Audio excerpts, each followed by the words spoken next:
Hello students, आज की video में हम एसेंशियल न्यूबॉर्न केयर के बारे में स्टडी करेंगे। देखिए, आज का जो हमारा टॉपिक है वो है essential newborn care.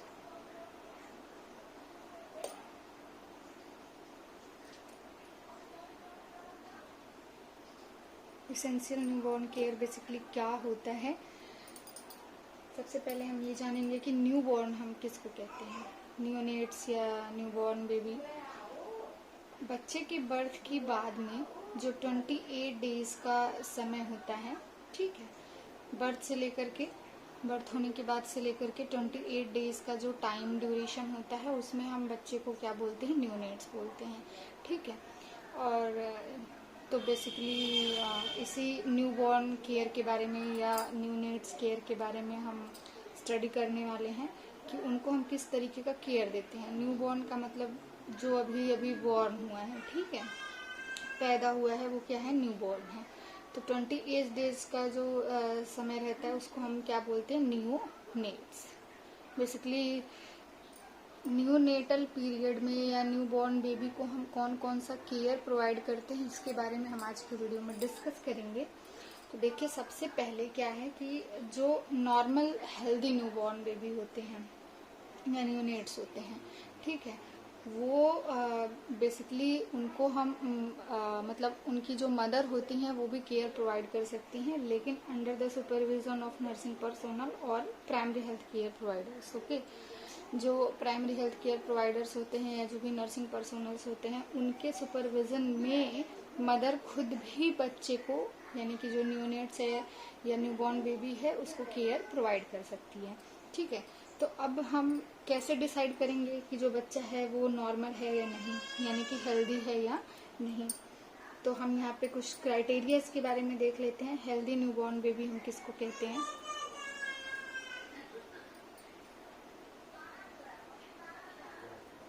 Healthy newborn किसको कहेंगे हम, वो बेबी जो एट टर्म पे क्या हुआ हो, डिलीवर हुआ हो, यानी deliver at term. At term का मतलब क्या हो गया, 38 से लेकर के 40 वीक भी हम इसको बोल सकते हैं। बेसिकली अगर एक्सीड होता है तो 42 वीक के अंदर जो बेबी डिलीवर होता है उसको हम टर्म डिलीवरी कहते हैं, ठीक है। अगर इसके पहले हो रहा है तो प्री टर्म है और इसके बाद में हो रहा है तो पोस्ट टर्म है। तो हम टोटल क्राइटेरिया को लेकर के चल रहे हैं। तो यानी कि अगर बेबी अपने टाइम पे डिलीवर हुआ है, सबसे पहला जो है क्राइटेरिया होना चाहिए, जो अपने टाइम पे जो है वो डिलीवर हुआ है उसको हम क्या बोलेंगे, हेल्दी। इसके अलावा और भी क्राइटेरिया है, सबसे पहला जो कंडीशन ये है। नेक्स्ट हम क्या कह सकते हैं, जो बेबी डिलीवर होने के बाद आपने उसका वेट चेक किया तो उसका जो वेट होना चाहिए वो नॉर्मल होना चाहिए, यानी कि एवरेज बर्थ वेट होना चाहिए, ठीक है। Should have average birth weight, यानी बच्चे का जो बर्थ वेट है वो नॉर्मल होना चाहिए या एवरेज होना चाहिए। आपको पता होना चाहिए कि 2.5 से लेकर के जो है 3.8 3.9 तक जो बेबी होता है वो एवरेज वेट के अंदर आता है, ठीक है, जिसको हम 2.5 से 3 केजी भी बोलते हैं। बेसिकली इतना बर्थ वेट जो है बच्चे का होना चाहिए। नेक्स्ट क्राइटेरिया क्या है, क्राई इमीडिएटली।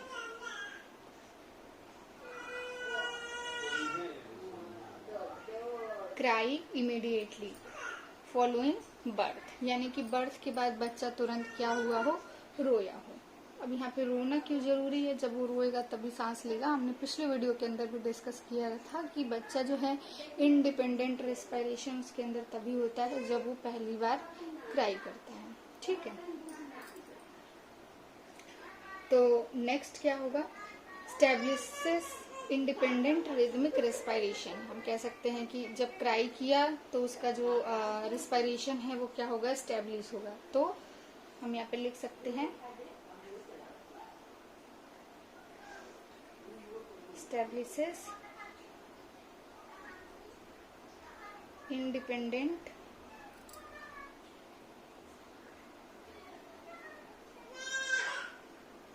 rhythmic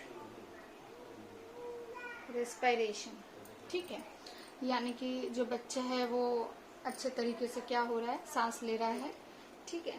नेक्स्ट क्या है, नेक्स्ट क्राइटेरिया क्या होना चाहिए, जब बच्चा डिलीवर हुआ है तो डिलीवरी के बाद या बर्थ के बाद जो भी अब पहले तो वो यूट्रस में था यानी मदर वूम में था, मदर वूम के बाद अब वो क्या हो गया, बाहर आ गया, आउटर वर्ल्ड में आ गया। तो मदर वूम से बाहर आने के बीच में जो एनवायरनमेंट उसके रिगार्डिंग जो है चेंज हुआ है, उसमें वो क्विकली जो है अडॉप्ट कर ले रहा है, क्विकली अडॉप्टेशन का प्रोसेस के अंदर हो रहा है। तो हम क्या बोलेंगे उसको, नॉर्मल न्यूनेट्स या नॉर्मल न्यूबॉर्न। हम यहाँ पे लिख सकते हैं quickly adopts to change environment, यानी कि जो भी एनवायरनमेंट है उसमें उसको वो इजीली अडॉप्ट कर ले रहा है, ठीक है।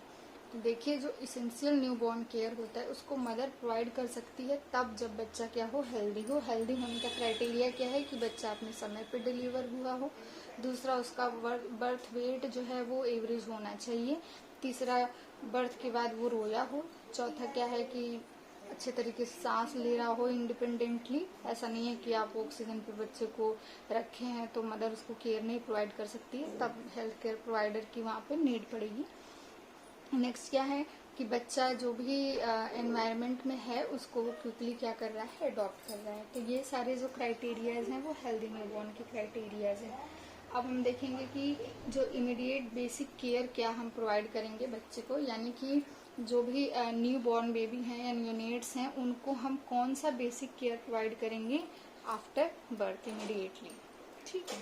तो हम यहाँ पे लिख लेंगे immediate basic care. Immediate basic care क्या हम प्रोवाइड करेंगे, देखिए हम जो भी पॉइंट्स इसमें लिखेंगे इसको हम बारी बारी से यहाँ पे डिस्कस करेंगे। सबसे पहला जो है वो क्या है, मेंटेनेंस ऑफ टेम्परेचर। सबसे पहला हमें क्या करना है, बच्चे का टेम्परेचर मेंटेन करना है। सबसे पहले हम यहाँ पे पॉइंट आउट कर लेंगे जो भी हमारे पॉइंट्स हैं, किस किस चीज़ के रिगार्डिंग हमें डिस्कशन करना है। तो पहला मेंटेनेंस ऑफ टेम्परेचर, सेकंड है एस्टेब्लिशमेंट ऑफ ओपन एयरवे, तीसरा है आइडेंटिफिकेशन ऑफ न्यूबॉर्न,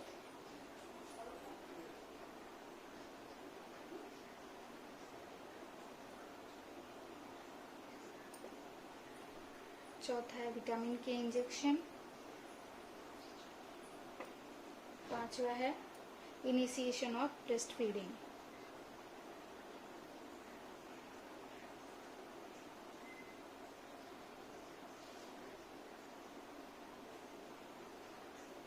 ठीक है, तो बेसिकली इन 5 हेडिंग के बारे में हम यहाँ पे डिस्कस करेंगे। तो सबसे पहला यहाँ पे आता है मेंटेनेंस ऑफ टेम्परेचर। अब हम बच्चे का जो टेम्परेचर है, ये इमीडिएट बेसिक केयर के बारे में हम डिस्कस कर रहे हैं। बेबी का टेम्परेचर हमें कैसे मेंटेन करना है, देखिए जब बच्चा डिलीवर हुआ, डिलीवरी के बाद तुरंत हम क्या करेंगे, बच्चे को ड्राई करेंगे, ठीक है, ड्राई करेंगे और तुरंत के तुरंत जो है रेडिएंट वार्मर के अंदर उसको क्या करना है, हमें शिफ्ट करना है, ठीक है, यानी कि NICU में शिफ्ट करना है। अगर वो ऐसी फैसिलिटी के अंदर है जहाँ पे NICU नहीं है या फिर बच्चा बिल्कुल नॉर्मल है, रेडिएंट वार्मर में अगर आप नहीं रख रहे हैं, तो भी टेम्परेचर मेंटेन करने का दूसरा तरीका है स्किन टू स्किन कांटेक्ट, यानी कि बच्चे को माँ के ऊपर ऐसे क्या करना है, रख देना है, मदर के स्किन से बच्चे के स्किन को कांटेक्ट करवाना है, जिससे कि बच्चे का जो टेम्परेचर है वो मेंटेन होगा, ठीक है। नेक्स्ट क्या है, कीप हेड कवर्ड, बच्चे का जो सिर है उसको इमीडिएटली क्या करना है, कवर करना है। नेक्स्ट है रूमिंग इन।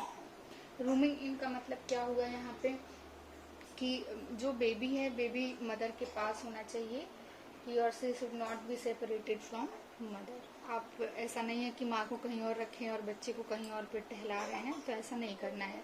अगर आप ये सारे मेजर्स को या सारे स्टेप्स को फॉलो करते हैं तो जो बेबी का जो टेम्परेचर है वो क्या होगा, मेंटेन होगा। यानी बेबी को ड्राई रखना है, उसको रेडिएंट वार्मर के अंदर रखना है, स्किन टू स्किन कांटेक्ट करवाना है, जो बच्चे का हेड है उसको कवर करना है और माँ के पास में रखना है। ठीक है, इससे बच्चे का टेम्परेचर क्या होगा, मेंटेन होगा। अब सेकेंड टॉपिक के बारे में हम बात करेंगे, स्टैब्लिशमेंट ऑफ ओपन एयरवे। यानी कि एयरवे को हम क्या करेंगे, वहाँ पे स्टैब्लिश करेंगे।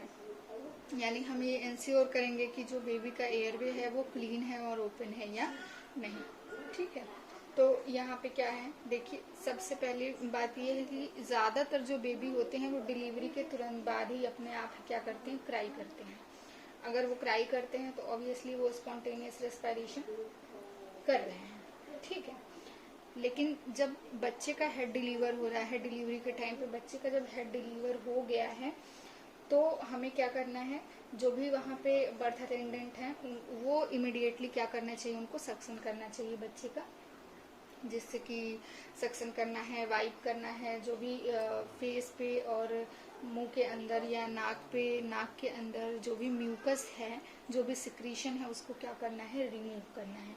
ठीक है, बाई बल्ब सिरिंज की सहायता से, उसकी मदद से आप क्या करेंगे, सक्शन करेंगे, जिससे कि जो एयरवे है वो क्या होगा, क्लीन होगा और क्लियर होगा। क्योंकि जब बच्चे की डिलीवरी हो रही है तो जब थोरैक्स की डिलीवरी होती है तो जो चेस्ट है वो कंप्रेस होता है। जब चेस्ट कंप्रेस होता है तो अंदर से जो फ्लूइड है वो बाहर निकलता है। तो जो फ्लूइड बाहर निकल रहा है वो दोबारा अंदर ना जाए, इसको प्रिवेंट करने के लिए आपको क्या करना है, सक्शन करना है, यानी कि उसको फ्लूइड को या म्यूकस को बाहर निकालना है या एस्पिरेट करना है। तो यहाँ पे बेसिकली हम जो सिरिंज यूज करते हैं उसको हम बल्ब सिरिंज बोलते हैं। ठीक है, बल्ब सिरिंज को हम यहाँ पे यूज करते हैं। नेक्स्ट हम क्या इसमें कर सकते हैं कि जो बच्चे का हेड है वो नीचे के साइड में रखना है, ऊपर नहीं रखना है, नीचे के साइड में रखना है। यानी कि बाकी की जो बॉडी है उससे क्या करना है, थोड़ा सा हल्का सा हेड जो है नीचे रखना है, ताकि सिक्रीशन जो है आसानी से बाहर निकल सके। ठीक है, जब बच्चा डिलीवर हो जाता है, जब बच्चे का बर्थ हो जाता है तो बर्थ के बाद में बच्चा जो है वो खांसता है और छींकता है, जिसकी वजह से जो भी एडिशनल फ्लूइड है बेबी के अंदर या उसके लंग्स में वो क्या होता है, मोबिलाइज होता है, यानी बाहर की ओर निकलता है। ठीक है, तो उसको आपको क्या करना है, क्लीन करना है। तो इस तरीके से आप इंश्योर कर सकते हैं कि एयरवे क्लियर हो गया है या क्लीन हो गया है, बच्चा अच्छे तरीके से सांस ले सकता है, उसको कोई प्रॉब्लम नहीं आएगी। ठीक है, नेक्स्ट हम इसमें क्या करेंगे, आपगार स्कोर।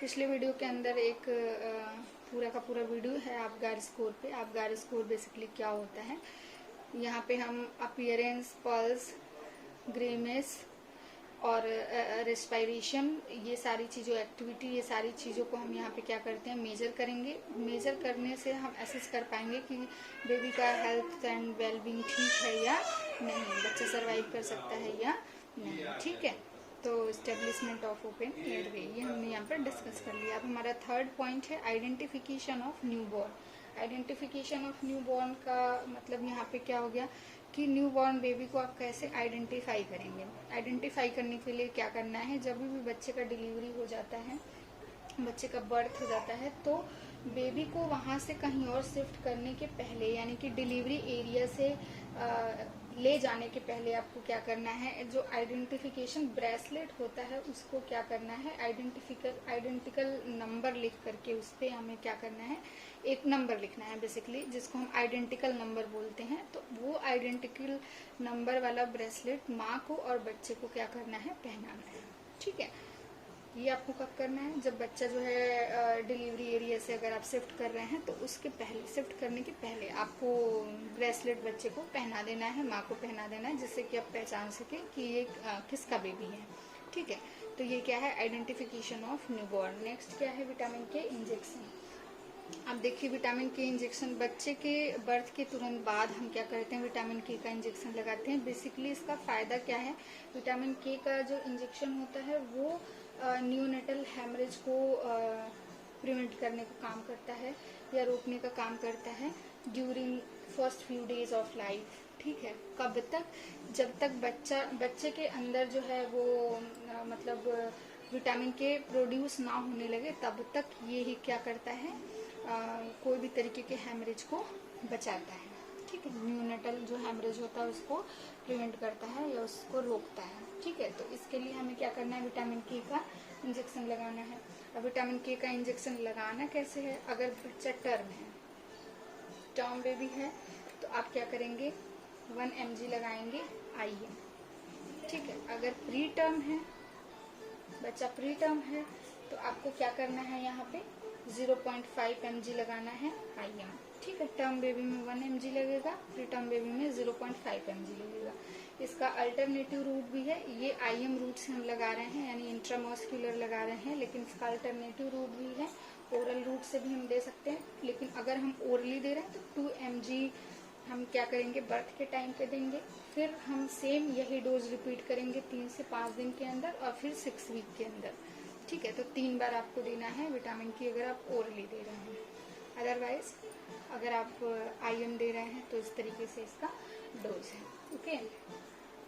नेक्स्ट हम पॉइंट के बारे में बात करेंगे, initiation of breast feeding. Breast feeding आपको कब स्टार्ट करना है, तो बेसिकली जब बेबी पूरे अच्छे तरीके से सांस लेने लगे और उसका जो एयरवे है वो आपने क्लीन कर लिया है, तब नॉर्मली जो है आपको क्या करना है, नॉर्मली जब बच्चा ब्रीथ करने लगे, सांस लेने लगे, तो आपको ब्रेस्ट फीडिंग जो है वो स्टार्ट कर लेना है। बेसिकली सबसे ज़्यादा अच्छा होगा अगर आप आधे घंटे के अंदर जो है ब्रेस्ट फीडिंग स्टार्ट कर लेते हैं, ठीक है। तो ये बच्चे के हेल्थ के लिए काफ़ी अच्छा होगा, ठीक है। तो ये 5 पॉइंट्स के अंदर हमने देखा कि इमीडिएट बेसिक केयर क्या है जो कि आप बच्चे को प्रोवाइड कर रहे हैं, ओके।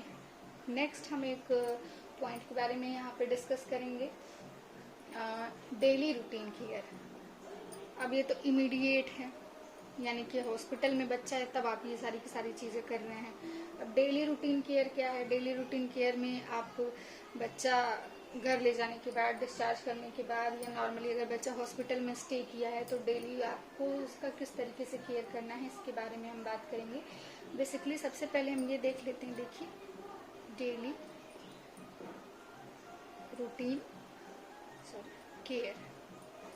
डेली रूटीन केयर हमें करना जरूरी क्यों है, ठीक है।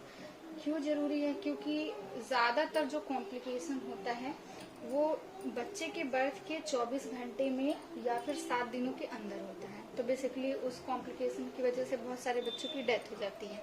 तो नियोनेटल मॉर्टेलिटी रेट को प्रिवेंट करने के लिए या रेड्यूस करने के लिए हमें डेली रूटीन केयर की नीड होती है। इसीलिए हमें क्लोजली क्या करना है, बच्चे को ऑब्जर्व करना है कि बच्चा हेल्दी है या नहीं, ठीक है, वो किस तरीके से सरवाइव कर रहा है, सारी चीज़ें नॉर्मल है या नहीं। तो इसमें सबसे पहला क्या हम किस चीज़ पे ध्यान रखेंगे, वार्मथ। यहाँ पे इसका भी सेम यही मीनिंग है कि आपको बच्चे का क्या करना है, टेम्परेचर मेंटेन करना है। टेम्परेचर किस तरीके से मेंटेन करेंगे, स्किन से स्किन का कांटेक्ट करा के बच्चे को बाकी लोगों से दूर रखना है, माँ के पास रखना है, यानी रूमिंग इन करके बच्चे को अच्छे तरीके से कवर करके रखना है, उसको ऐसे खुले में नहीं छोड़ना है, उसका हेड कवर करके रखना है। तो ये सारी चीज़ें करने से बच्चे का जो टेम्परेचर होगा वो मेंटेन होगा। और जब तक बच्चा अपना नॉर्मल टेम्परेचर मेंटेन नहीं कर लेता है तब तक बच्चे को नहलाना नहीं है, ठीक है। ऐसा नहीं कि बर्थ के तुरंत बाद आप घर ले आए और बच्चे को नहला दीजिए, तो ऐसा नहीं करना है, ठीक है, वरना बच्चा जो है हाइपोथर्मिया में जा सकता है। नेक्स्ट क्या है, ब्रेस्ट फीडिंग। ब्रेस्ट फीडिंग का मतलब यहाँ पे क्या हुआ, ब्रेस्ट फीडिंग हमने ऊपर भी डिस्कस किया है ऑलरेडी। ब्रेस्ट फीडिंग आपको क्या करना है, आधे घंटे में शुरू करना है, अगर सिजेरियन मदर है तो 2 घंटे में। ध्यान रखना है ब्रेस्ट फीडिंग के अलावा बच्चे को कुछ और नहीं देना है जब तक कि ऐसे कोई सिचुएशन ना हो कि आपके पास और कोई ऑप्शन नहीं है, ठीक है। तो शुरू में बच्चे के लिए माँ का ही दूध देना है, शहद या मधु या कोई और चीज़ बच्चे को नहीं देना है, फॉर्मूला मिल्क नहीं देना है, काऊ, बफलो, गोट मिल्क, ऐसा कोई भी मिल्क बच्चे को प्रोवाइड नहीं करना है, ठीक है। नेक्स्ट क्या है, स्किन केयर। नेक्स्ट हम क्या कर सकते हैं, skin care and baby bath. Skin care, जब बच्चा है बच्चे को आप डेली क्या करेंगे, स्किन केयर करेंगे, यानी कि स्किन अच्छे से साफ करना है आपको। साफ करने के टाइम पे स्किन का कलर देखना है, किसी तरीके का इन्फेक्शन, रैसेस या रेडनेस वगैरह तो कुछ नहीं है स्किन पे, ये चेक करना है। बेबी बाथ बच्चे को बात तभी कराना है जब वो पूरी तरीके से उसका जो टेम्परेचर है वो स्टेब्लिश हो गया। ये नहीं कि कभी बढ़ रहा है कभी घट रहा है और आप उस बीच में बच्चे को बात दे रहे हैं, ऐसा नहीं करना है। ठीक है, बात करने के लिए आपको सिंपल वाटर यूज़ करना है। ऐसा नहीं है कि आप जो है किसी तरीके का हर्बल या कोई और तरीके का वाटर खरीद के ले आ रहे हैं और आप उसको बच्चे को नहलाने के लिए यूज़ कर रहे हैं, ऐसा नहीं करना है। और हॉस्पिटल में बच्चे को क्लीन करने के बाद ही माँ को प्रेजेंट करना है, क्योंकि बच्चे के ऊपर जो ब्लड लगा है, म्यूकस लगा है, वो सारी की सारी चीज़ें रिमूव करने के बाद आपको क्या करना है, बेबी को वहाँ से शिफ्ट करना है या मदर को प्रेजेंट करना है। ठीक है, नेक्स्ट है care of umbilical cord. Care of umbilical cord, बच्चे का अम्बिलिकल कॉर्ड का केयर करना है। अम्बिलिकल कॉर्ड की केयर किस तरीके से करना है, वो एरिया जहाँ पे आपने कॉर्ड क्लैंप लगाया है उस एरिया को हमेशा जो है ड्राई रखना है और क्लीन रखना है। ठीक है, वहाँ पे कभी भी मॉइस्चर नहीं होना चाहिए और गीला गीला नहीं होना चाहिए। ठीक है, वहाँ पे कुछ भी आपको एक्स्ट्रा लगाने की जरूरत नहीं है, वहाँ पे जस्ट आपको ड्राई रखना है और क्लीन रखना है। अगर बेबी यूरिन पास करता है, पॉटी करता है और वहाँ पे कुछ गंदा हो जाता है तो आपको इमीडिएटली उसको क्या करना है, साफ करना है। ठीक है, नेक्स्ट क्या है, केयर ऑफ आई। ये सारे केयर आपको डेली रूटीन में फॉलो करने हैं। केयर ऑफ आई, बच्चे का आँख कैसे साफ करना है, बेबी के बर्थ के तुरंत बाद भी बच्चे का जो आई होता है वो क्लीन करना चाहिए। डेली बच्चे का आई क्लीन करना चाहिए, दोनों आंखों को। सिंपली जो है कॉटन सॉब लेना है, कॉटन सॉब को नॉर्मल सेलाइन के अंदर या फिर जो स्टेराइल वाटर होता है उसके अंदर डिप करना है, उसको अच्छे से स्क्वीज करना है और एक बार एक आंख को एक बार जस्ट अंदर से बाहर की ओर लेकर के जाना है और छोड़ देना है। इस तरीके से बच्चे की आंख को क्लीन करना है। ओके, नेक्स्ट है clothing of baby. Clothing of baby, बच्चे का कपड़ा कैसा होना चाहिए। देखिए, जब बच्चा का बर्थ होता है तो बच्चे के बर्थ के बाद में आप जो उसको कपड़े पहनाएंगे वो कपड़ा लूज होना चाहिए, सॉफ्ट होना चाहिए, कंफर्टेबल होना चाहिए, आगे या पीछे से खुलने वाला होना चाहिए, जिससे बच्चे को किसी तरीके का अनकम्फर्ट ना फील हो उसको पहनाने के टाइम पे। नायलॉन का कपड़ा या किसी और तरीके के सिंथेटिक मटेरियल का बना हुआ कपड़ा आप बच्चे को नहीं पहनाना है शुरू में। ठीक है, वैसे तो कभी नहीं पहनाना चाहिए, पर शुरू में तो बिल्कुल ही नहीं पहनाना चाहिए। कॉटन के कपड़े ही बच्चे के लिए सूटेबल होते हैं।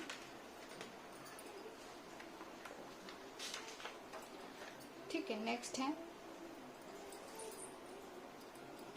देखिए नेक्स्ट आप जब बेबी के क्लोथिंग यानी कि किस तरीके का कपड़ा पहनाना है ये हमने डिस्कस कर लिया। नेक्स्ट क्या है, जनरल केयर। जनरल केयर में हम क्या क्या देखेंगे, वही रूमिंग इन, बच्चा अपनी माँ के साथ में है। नेक्स्ट है क्या, एसेप्टिक टेक्निक, यानी कि आप जो भी प्रोसीजर कर रहे हैं वो एसेप्टिक टेक्निक को फॉलो करते हुए करना है।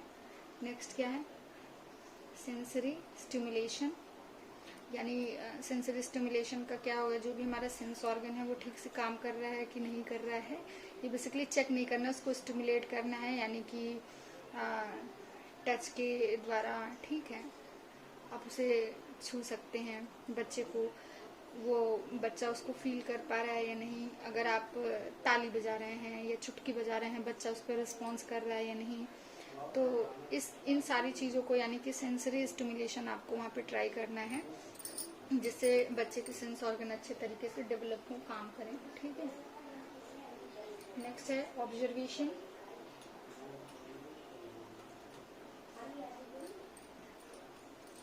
ऑब्जर्वेशन में बेसिकली क्या करना है, बच्चे के कंडीशन के बारे में क्लोजली जो है ऑब्जर्व करना है, ताकि कोई भी कॉम्प्लिकेशन होने से बचाया जा सके बच्चे को। ठीक है, नेक्स्ट क्या है, यहाँ पे एक इम्पॉर्टेंट चीज़ है, जो इम्पॉर्टेंट पॉइंट है जो अब हम डिस्कस करने जा रहे हैं, जो कि है एंथ्रोपोमेट्रिक मेजरमेंट। टेकिंग एंथ्रोपोमेट्रिक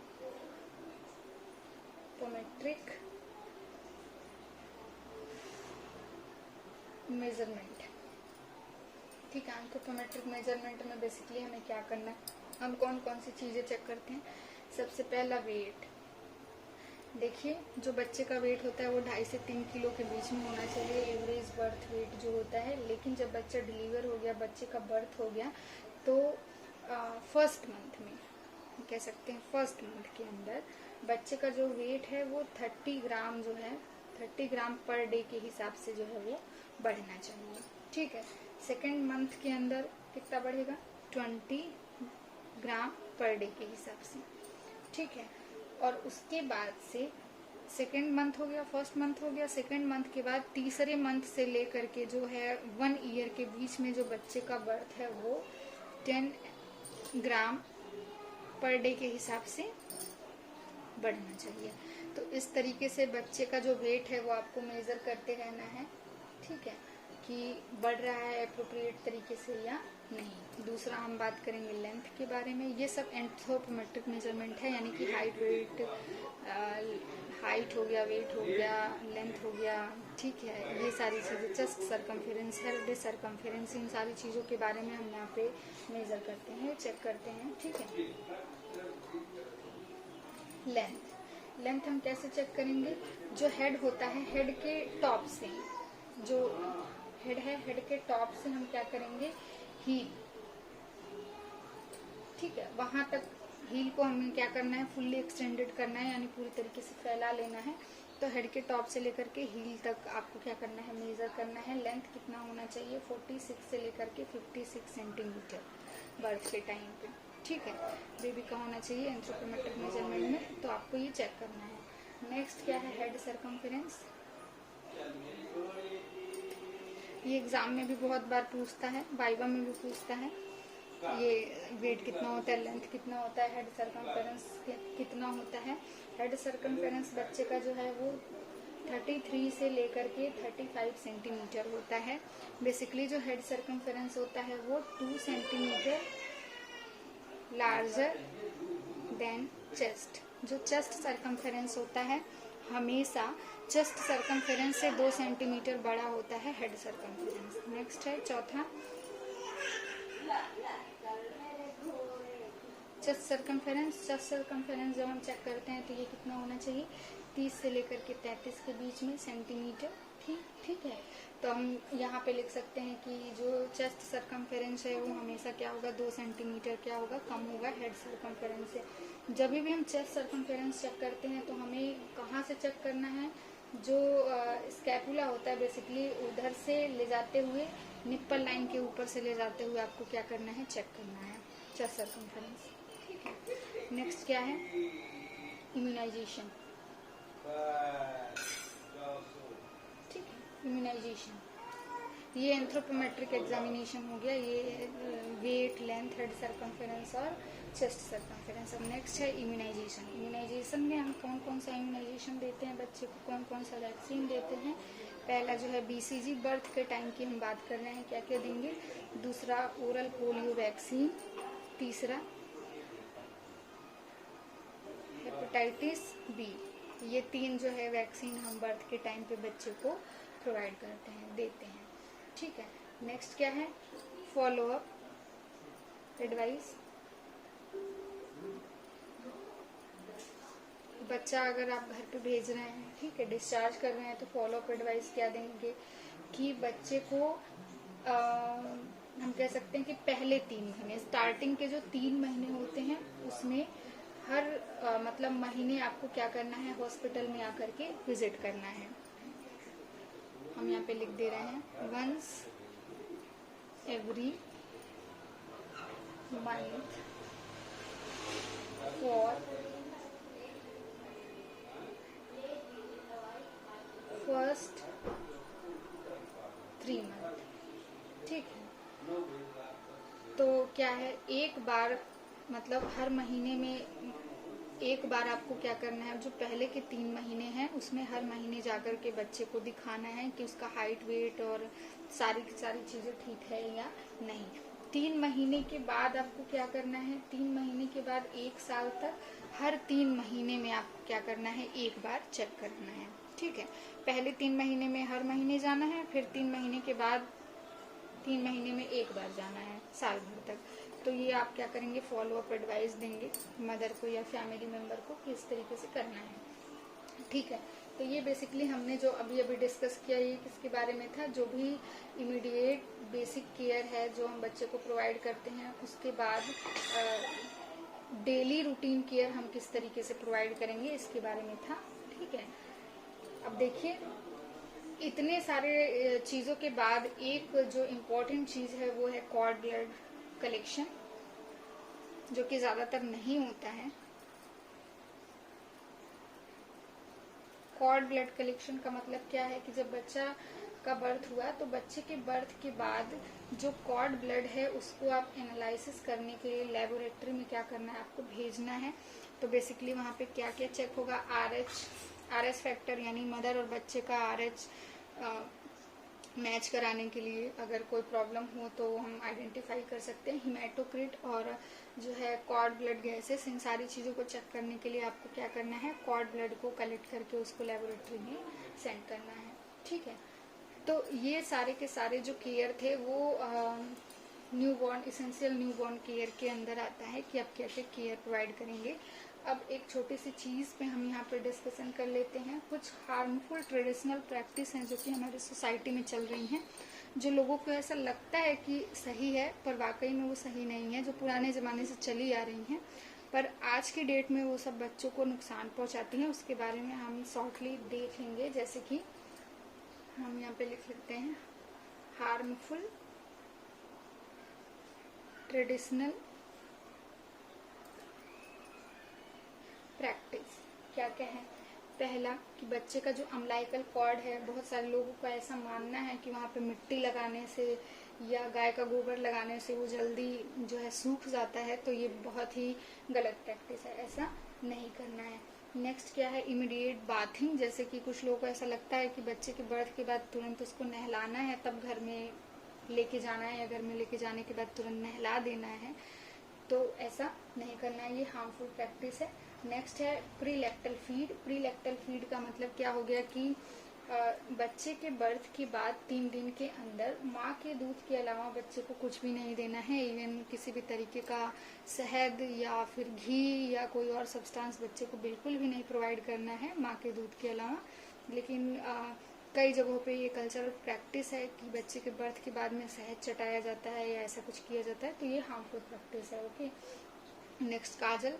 ऐसा माना जाता है कि बच्चों के यानी कि जो न्यूनेट्स होते हैं उनकी आँख में काजल लगाने से जो है आँख बड़ी लंबी या कुछ ऐसी होती है, तो ऐसा बिल्कुल भी नहीं है। आँख पहले से जैसी है बिल्कुल वैसी ही रहेगी, तो ये एक तरीके का हार्मफुल प्रैक्टिस है। काजल जो है बच्चे की आँख को नुकसान पहुँचा सकता है। नेक्स्ट क्या है, instillation of oil drop into the year और नॉस्ट्रल्स, यानी कि बच्चे के कान और नाक में किसी भी तरीके का ऑयल डालना, ये बहुत ही रॉन्ग प्रैक्टिस है। नेक्स्ट, बच्चे को नहलाने के लिए अगर किसी भी तरीके का हर्बल वाटर का यूज़ किया जा रहा है तो ये भी गलत है। किसी भी तरीके का पेसिफायर अगर बच्चे के लिए यूज़ हो रहा है तो ऐसा नहीं करना है। बच्चे को माँ के दूध के अलावा किसी भी तरीके का आर्टिफिशियल फीडिंग भी नहीं देना है। और समटाइम जो है बच्चा सोता नहीं है तो बच्चे को सुलाने के लिए कुछ घरों में ब्रांडी या ओपियम दिया जाता है, तो ऐसा भी बिल्कुल नहीं करना है। ये सारे प्रैक्टिसेस जो हैं वो हार्मफुल प्रैक्टिसेस हैं। वैसे और भी बहुत सारे प्रैक्टिसेस हैं, बट हमने कुछ इम्पोर्टेंट चीज़ों को यहाँ पे लिस्ट डाउन किया था जिसके बारे में हमने अभी डिस्कस किया। तो बेसिकली ऐसा कोई भी प्रैक्टिस अगर हो रहा है तो ये बहुत ही ज़्यादा बच्चे के लिए हार्मफुल है, तो ऐसा नहीं होना चाहिए। ठीक है, तो जब भी आप न्यूबॉर्न केयर कर रहे हैं तो आपको ये कुछ प्रैक्टिसेस के बारे में भी जानना ज़रूरी है ताकि बच्चे को किसी भी तरीके से नुकसान पहुंचाने से आप बचा सकें। ओके, तो आज की वीडियो में हमने इसेंशियल न्यूबॉर्न केयर के बारे में सारे पॉइंट्स लगभग कवर कर लिए हैं। आई होप आपको वीडियो समझ आया होगा और अच्छा लगा होगा। Thank you.